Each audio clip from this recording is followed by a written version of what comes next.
CM Punk has taken shots at Hangman Page once again, but first, a rumoured AEW All In London match has seemingly been confirmed. Earlier this week, a report would emerge from the Wrestling Observer newsletter that revealed talks of a match in Wembley Stadium that would see Kenny Omega, Hangman Page, and Kota Ibushi going up against Bullet Club Gold's Jay White and Juice Robinson, as well as Konosuke Takeshita in trios action. This will then reportedly see Takeshita and Omega go one-on-one the following weekend at All Out in Chicago, as opposed to at the London show. Well, the seeds for this appear to have officially been planted, as on last night's episode of Collision, Bullet Club Gold would be interviewed backstage by Lexi Nair, where they fired several shots at the Elite. Switchblade would call the BCG the most elite version of Bullet Club ever, this before the Guns called for a match with the Young Bucks this Wednesday night on AEW Dynamite, a bout that has since been made official. White would also make clear why he calls his group Gold, seemingly a reference to the Golden Elite, or the Golden Lovers. It seems that this will lead into an angle involving the participants of the aforementioned trios match between Omega, Page, Ibushi, BCG, and Takeshita.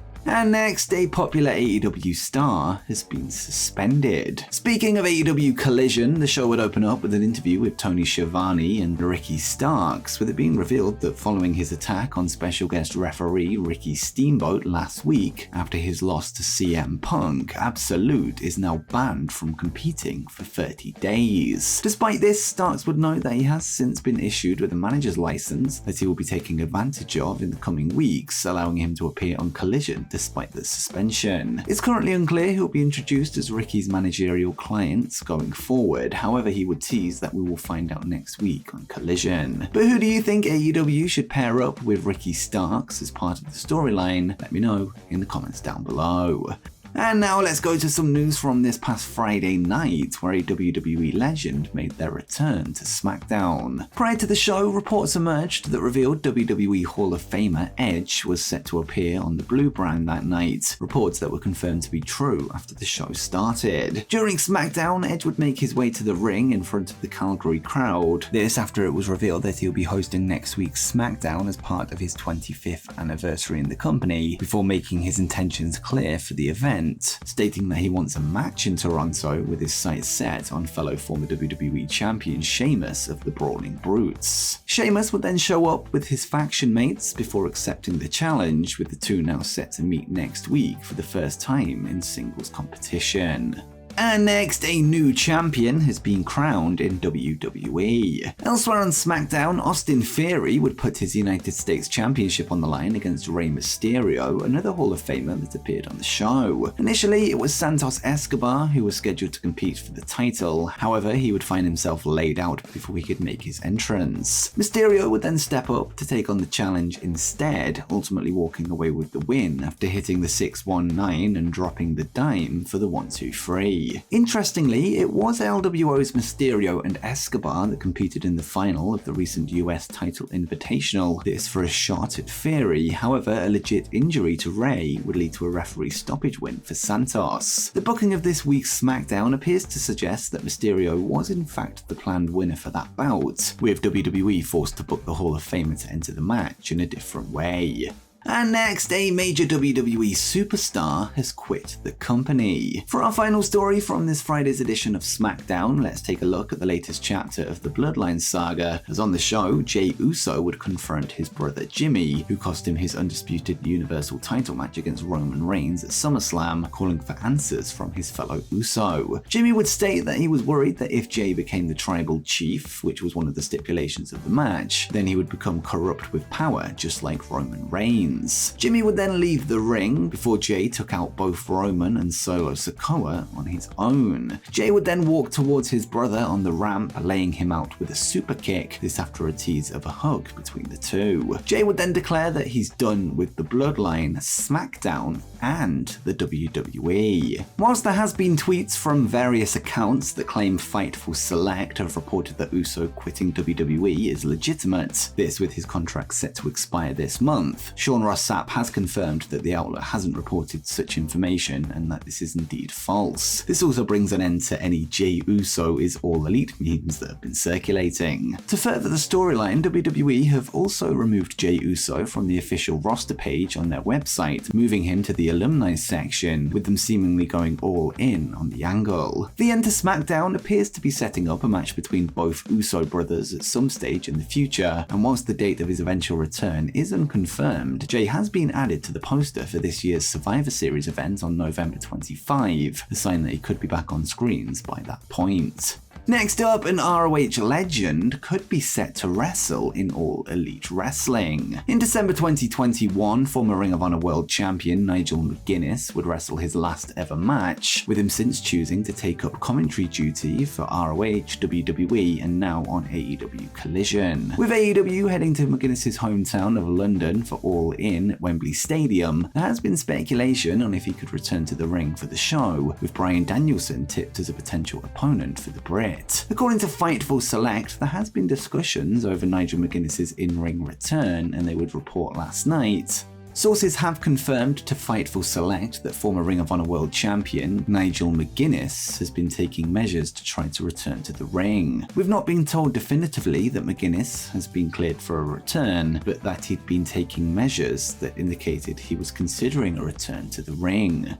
It should be noted that whilst nothing is official, there have been discussions over him appearing at All In as a competitor on the card, although as I say, this is not official at this point. With Bryan Danielson now ruled out of action for several months, who feels like the natural opponent for a return match, it remains to be seen who has been proposed were Nigel to return, although his comeback is certainly something to look out for in the weeks ahead. Next up, this year's G1 Climax tournament winner has been crowned. For the past several weeks, New Japan Pro Wrestling have hosted the 33rd annual G1 Climax, with 32 men fighting it out for the prestigious trophy. Earlier today, the finals of the competition would go down in Tokyo, Japan, with two-time winner Tetsuya Naito battling it out with four-time winner Kazuchika Okada. In the end, a Destino was enough to put the Rainmaker away, resulting in Naito picking up his third ever G1 Climax win, adding to his previous wins in both 2013 and 2017. The win also earns Naito the G1 briefcase, which awards him with a shot at the IWGP World Heavyweight Championship at Wrestle Kingdom 18 in January, which as it stands will see him main event the show against current champion Sanada. Naito's path to the final would see him finish at the top of Block D before beating Hikuleo in the quarterfinals, Will Ospreay in the semifinals before his win over Okada.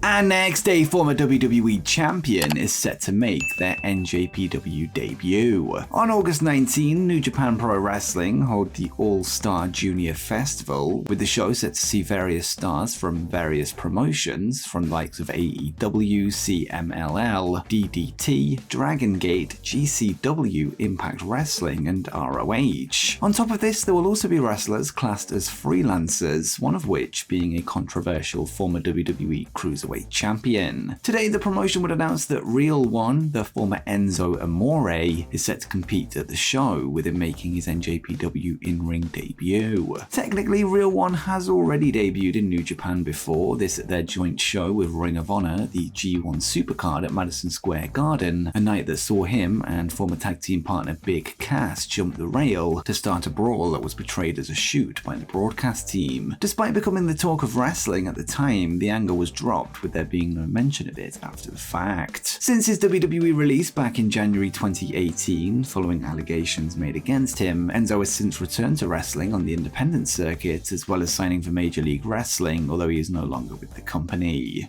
And speaking of New Japan, a major star has introduced a brand new championship belt. After his loss in the G1 Climax semi-finals yesterday, IWGP United States champion Will Ospreay would appear in a backstage interview with the media, where he would unveil a new belt to honor his home country of the United Kingdom. The leader of the United Empire would drop the name of IWGP United States champion, declaring that he is instead the IWGP United States champion, before showing off a belt that replace the Star-Spangled Banner with the Union Jack. Will has held the title ever since his win against Kenny Omega at the Forbidden Door pay-per-view on June 25, with him yet to put the belt on the line in a title match. You can't help but feel that the new UK Championship could be defended at AEW All in London at Wembley Stadium later this month. That is, if Ospreay has chosen to walk through the Forbidden Door once again, with him currently rumoured to be facing Chris Jericho at the Big Show. And next, a major star is heading to the United States. And for our last story coming from Japan, let's go to the latest Stardom show from earlier today, where a video would air that saw two Impact Wrestling stars issue a challenge to reigning NJPW Strong Women's Champion Giulia at the Multiverse United 2 event later this month. This would then be followed by an interview with the champion herself, who confirmed that she's heading to America to take on big, strong power fighters to be able to call herself the top female wrestler. Multiverse United will take place on August 20 from the ECW Arena in Philadelphia, Pennsylvania, a show that will also see the Impact World Championship on the line when Hiroshi Tanahashi takes on champion Alex Shelley in another cross-promotion matchup. Over recent months, there has been a lot of speculation on if and when Giulia will be heading to the USA as part of Bushiroad's various working relationships, with fans still waiting to see if she'll show up in All Elite Wrestling at some point. Next up, we have news on a match that was pitched for AEW All in London. At the Forbidden Door event in June, Bryan Danielson would suffer from a broken arm in his main event clash with Kazuchika Okada, with this ruling him out of an appearance at All Elite Wrestling's upcoming Wembley Stadium show on August 27. Following a fresh report from Fightful Select, we now have news on a match that was considered for the London event that would have seen the American Dragon rematch with Kenny Omega in front of the company's largest ever crowd. According to the report, American Dragon versus The Cleaner was pitched at one stage, and Fightful would note,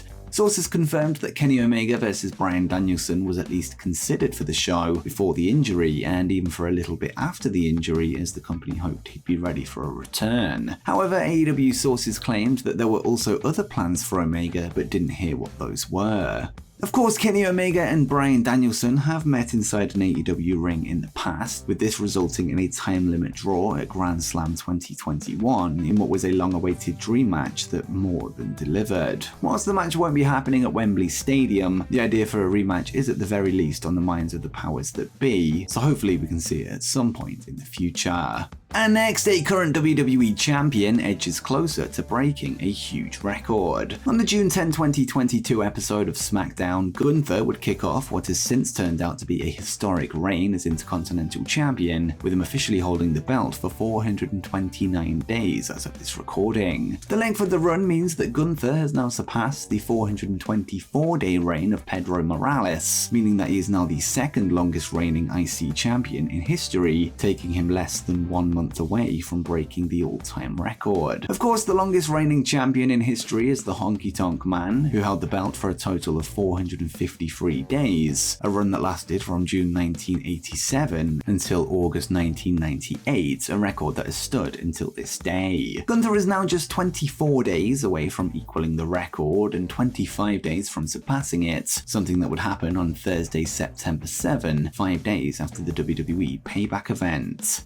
Next up, CM Punk has taken shots at Hangman Page once again. After last night's live episode of AEW Collision, CM FTR would address the crowd following their World Trios title loss to the House of Black, and the promo would pour more fuel on the fire of a potential feud between the CM Punk camp and the Elite camp, this to take advantage of the real-life events of All Out 2022. After the show in Greensboro, North Carolina, not too far from the hometown of Hangman Page, the Real World's champion CM Punk would take to the mic to respond to a sign that called the state Hangman Country, and he would say, "Earlier today, I went to a local supermarket and I figured out why they call him Hangman Page. It's because the pegs in the toy aisle are full of Hangman action figures because nobody wants to buy them. He's a peg warmer, unlike me, who moves merchandise and pops ratings and sells toys." You got everybody in AEW saying, "I'm the heart, I'm the soul, I'm the spirit." Well, that's subjective. What's a fact is the people who say that certainly aren't the chin of AEW, because the lights go out faster than what? GTS, go to sleep. I don't know what I'm trying to do. I got rocked too. With an AEW World Tag Team title match between the reigning champions FTR and the challengers Young Bucks on the horizon at All in London, a rivalry involving CM Punk and the Elite feels closer than ever, with every shot that the Second City Saint takes making the X over the E on the belt feeling more deliberate by the day. It could also be a case of CM Punk throwing jabs on his own accord, but I guess only time will tell. For now though, it's Samoa Joe that has CM Punk in his sights after he showed up at the close of last night's main event trios championship match, costing CM in the process, this after 2 weeks of calling Punk out for a match at Wembley Stadium. And before you go, make sure you check out 10 facts that MJF doesn't want you to know.